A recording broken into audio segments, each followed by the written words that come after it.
สวัสดีค่ะพี่มนต์นะคะวันนี้นะคะแล้วก็จะมาทำ ASMR นะคะเสียงกินขนมอันนี้นะคะเรามากินกันเลยนะคะก็ทีน้ำ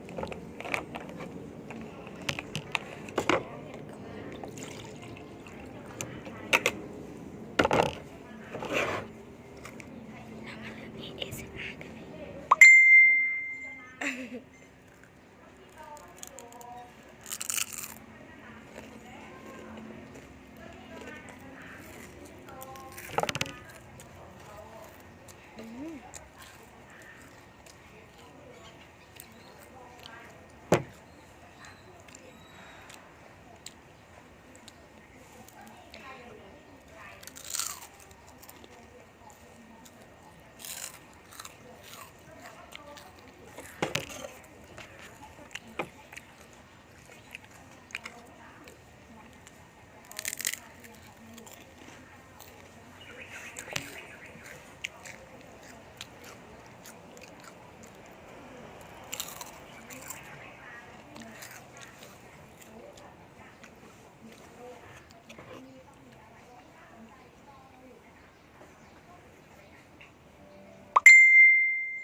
แป๊บนึง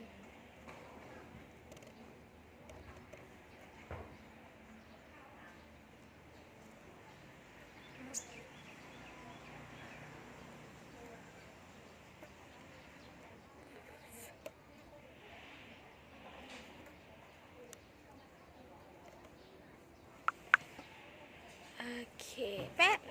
ก็คือตอบแชทอยู่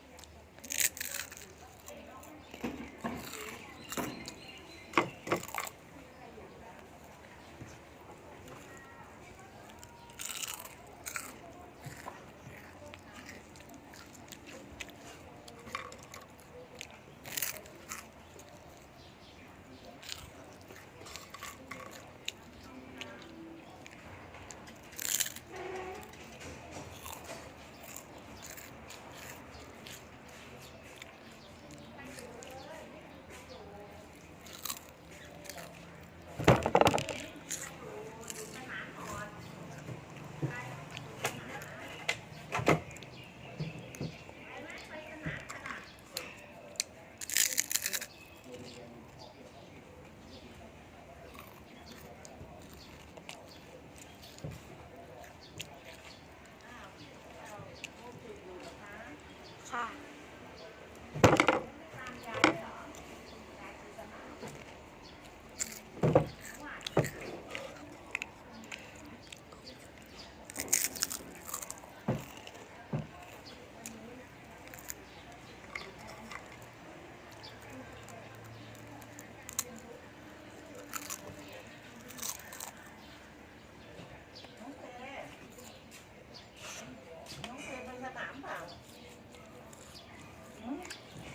ดูโทรทัศน์เหรอเบื่อเลยเนี่ยป้อนข้าวป้อนทีนึงเดินไปทั่วบ้านทั่วทิศทั่วจักรวาลไปกลับบ้านเถอะไปเร็วอาม่าพากลับเร็ว